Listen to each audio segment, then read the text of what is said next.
সরাসরি আমাদের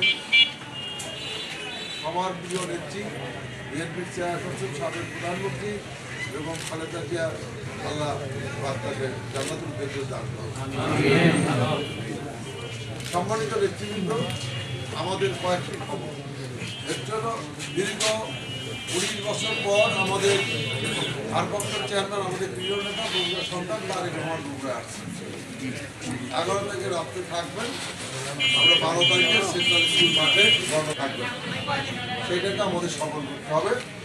এবং 12টি আমাদের 21টি যে ওয়ার্ড রয়েছে, এই 21টি ওয়ার্ড প্রত্যেকটা ওয়ার্ডের ব্যানার ফেস্টুন সহ যে মোটামুটি একটা তাকে স্বাগত জানানোর জন্য যা যা করণীয় সেটা করতে হবে। আমরা জেলা বিএনপি থেকে আমরা কিছু ফেস্টুন আমরা দেব, সেটি হলো স্বাগত থাকবে, তার কিছু ডায়লগও থাকবে, সেটা থাকবে। ইতিমধ্যে যুবদল ছাত্রদল স্বেচ্ছাসেবক তারা বড় বড় ফেস্টুন করেছে, আপনারা সহযোগিতা জানাই। এটা হলো একদিক। আর প্রত্যেকটা ওয়ার্ডের রাস্তার পাশে যেখান দিয়ে যাবে সেখান থেকে সেই রাস্তাতে লোক সমাগম করতে হবে। মাঠে তো ভরতে হবে, আবার ওই রাস্তা আমার মনে হয় 2 মাসে হয়তো পারা যাবে না, যেহেতু রাস্তা অনেক বড়, কাজে যে পাশ দিয়ে যাবে সেই পাশ দিয়ে করলে ভালো। আর যদি পারা যায় 2 মাসে সেটা আরো ভালো, এটা এখন মাথায় রাখেন। আর দ্বিতীয়ত আমাদের যে নির্বাচন, আমাদের এই নির্বাচন আমাদের ভারপ্রাপ্ত চেয়ারম্যান তারেক রহমান সাহেব নির্বাচন করবে সদর থেকে, এবং ইতিমধ্যে আল্লাহ পাক তার মনোনয়নপত্র সুযোগ করে দিয়েছেন। এবং আমাদের ম্যাডাম মারা যাওয়ার কারণে আমরা কিছুটা পিছিয়ে পড়েছি, কিন্তু আমাদের অপপক্ষ কিন্তু পিছিয়ে নাই, তারা কিন্তু ঘরে ঘরে যাচ্ছে, তারা কিন্তু কাজ করছে না। এখন আপনারা সবাই বলছেন যে একবার করে ঘুরছেন, আর কিভাবে ঘুরছেন জানি না, ঘরে ঘরে গেছেন না রাস্তাতে ঘুরে চলে আসছেন, এটা কিন্তু ভোটে প্রমাণ হবে। রাস্তাতে বললেন না ঘরের মধ্যে গেলে, এটা প্রমাণ হবে সেইভাবে। এবং আমরা ওয়ার্ড ভিত্তিক কিন্তু আমরা এই রেজাল্ট নেব, যেসব ওয়ার্ডের রেজাল্ট খারাপ হবে তাদের জন্য কিন্তু খারাপ সম্পদ আছে, এটা মনে রাখবেন।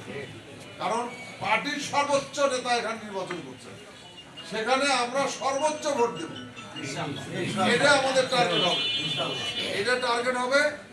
এবং আজকে সদর থানা বিএনপির সাথে আমরা মিটিং করেছি, সেখানে আজকে টিএমএসএস তারা শুধু মহিলাদের নিয়ে আসছিল, যে প্রত্যেকটা ইউনিয়নে তারা 3টা 4টা করে গ্রুপ করে দিয়ে মহিলা ওয়ার্ক করা শুরু করবে। সেটা আমি 12 তারিখের পরে বলছি, যেহেতু 12 তারিখে আমাদের 13 তারিখ থেকে তারা সেই মাঠে তারা নেমে বাড়ি বাড়ি ডোর টু ডোর, কারণ পুরুষ মানুষ তো ঘরের মধ্যে ঢুকতে পারছে না, তাহলে ঘরের মধ্যে ঢুকতে পারবে মেয়ে মানুষ।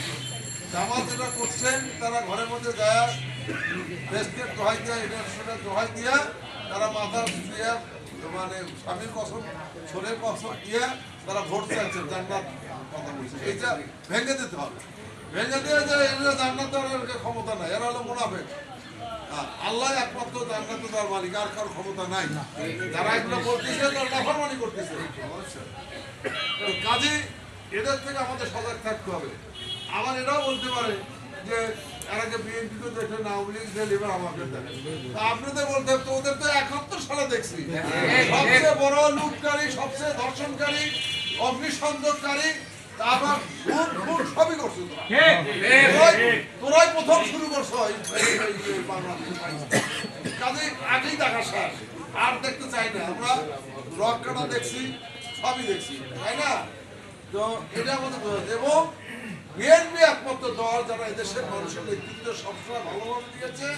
বিএনপি একমাত্র দল এদেশের মানুষ যাদের উপরে ভরসা করতে পারে, যার প্রমাণ শহীদ রাষ্ট্রপতি জিয়া রহমান জানাজা, তার প্রমাণ খালেদা জিয়া জানাজা। শহীদ রাষ্ট্রপতি জিয়া রহমান যদি খারাপ দেশ চালাইতো তাহলে এই সম্মান পেত। খালেদা জিয়া যদি খারাপ ভাবে দেশ পরিচালনা করতো, দেশ মানে যা হয় হোক, আমার ক্ষমতা থাকতে হবে এটা চিন্তা করলে তার জানা যায় এই লোক হয়তো। এই যে বগুড়ার মানুষ তাকে এত ভালোবাসে, বগুড়ার সমস্ত দোকানপাট বন্ধ করে দিয়েছে, বন্ধ করে দিয়ে খালেদা জিয়ার প্রতি সম্মান রেখেছে, তারা বগুড়ায় আমরা বলিনি গাইবাল যারা দানা দেওয়া করেছে। তাহলে তাহলে আমাদের এই লোকগুলোকে ভোট কেন্দ্রে নিয়ে আসতে হবে, ভোট দেওয়াতে হবে এবং বলতে হবে আমাদের শাহাদত শ্বশুর বলছিল যে লাল দিঘির পানি যেমন লাল না, সব ইসলাম ইসলাম না, সব ইসলাম ইসলাম না, মানে জামাত ইসলামের কথা বলছে, জামাত ইসলাম ইসলাম না, আর লাল দিঘির পানিও লাল না। তাহলে এটা বলতে হবে। তিনি আমাদের বলতেছে যে সবচেয়ে ক্ষতিকারক দল হলো এই জামাত ইসলাম। যাই হোক, আমরা সেদিকে যাবো না, আমরা শুধু এটুকু বলতে চাই যে আপনাদের ভোট আমাদের আছে এবং ভোটগুলোকে আমাদের কালেক্ট করতে হবে। আর এই যাদের ভুল বোঝাচ্ছে সেটাও ভেঙে দিতে হবে যে আমরা বলবো যে আমরা তো ভেস্তুদার মালিক না, ভেস্তু দেওয়ার উপর না, আমরা এলাকার উন্নয়ন দিতে পারবো, এলাকার মানুষের চাকরি দিতে পারবো, মানুষকে এলাকাকে স্বাবলম্বী করতে হবে, অর্থনীতিকে আমরা সমৃদ্ধি নিয়ে আসতে দিতে পারবো, আইনের বিচার শাসন আমরা করে দিতে পারবো, এটা আমরা দিতে পারবো, এটা বলবো। ঠিক আছে? আর আমাদের সেন্ট্রাল কমিটিগুলো আপনারা করেছেন, ফোর্স কমিটি করেননি, ফোর্স কমিটিগুলো করতে হবে। আর আমাদের এই যে আরেকটা নির্বাচন পরিচালনা করে প্রত্যেকটি ওয়ার্ডে একটা করে নির্বাচন পরিচালনা কমিটি করবে।